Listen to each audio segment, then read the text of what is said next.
GOP lawmakers now demanding a special counsel investigate grave concerns surrounding the Justice Department and the FBI.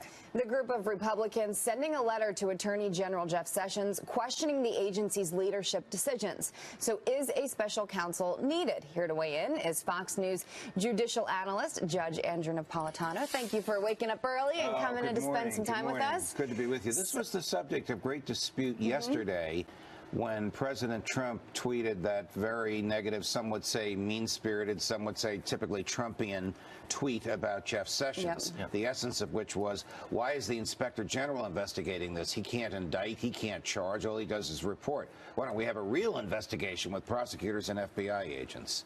So nobody knows where this is going to go. Question, can the FBI investigate itself, or do we need another special counsel? Remembering that special counsels often expand their own authority and indict people for things that have nothing to do with the original mission with which they were charged. Do you think it's needed?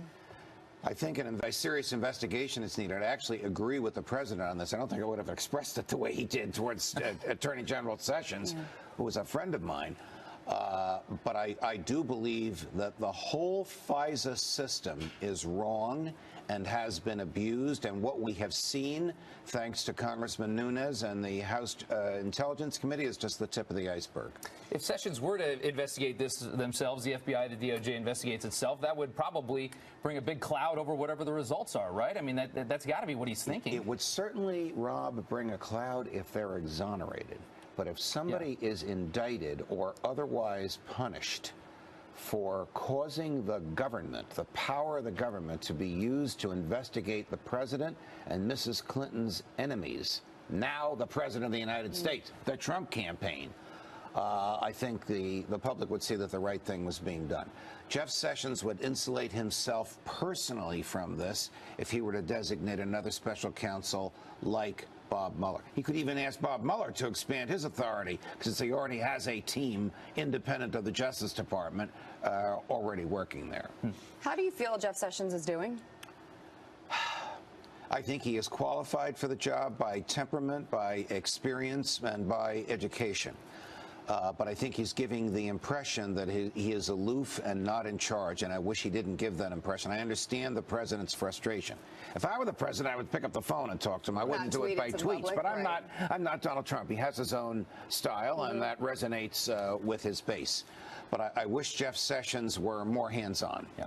Judge, we got to get to this. Everybody's talking about guns right now. Yes. You've got an op-ed out today. We want to let you talk about it a little. I want to remind people that the right to keep and bear arms was put in the Constitution not to protect the right to shoot deer, but to protect the right to stay alive, to shoot back at bad guys, at crazy people, or even at the government if it were taken over by tyrants. I was, and you can see part of it up on the screen there. I was reading it this morning, and something that kind of struck me is where you say, I realize it's nearly impossible to engage rationally with tears and pain, which is why we need to take a step back from this tragedy. And you're talking about what happened in Florida.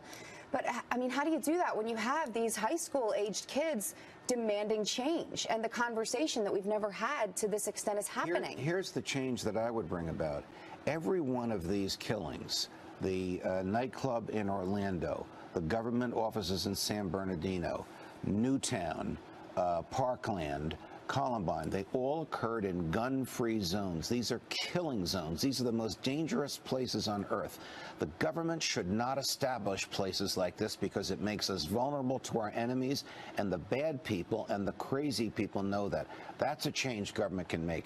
When I heard the president say yesterday, confiscate first and due process later, that is wrong. And as much as I love and respect him, I believe that that's an emotional response to the tears and the pain. It's not a rational conclusion. That's what I was just in a few seconds. I was going to ask you that the president's moved pretty far left here on the gun issue in the last couple of days, or so it would seem. He has, and again, I think it's because of the emotion, which is why I said we need to take a step back and remember the highest right is the right to life, and the right to life means we have the right to self-defense, and the right to self-defense means we have the right to use the most advanced technological means to protect ourselves.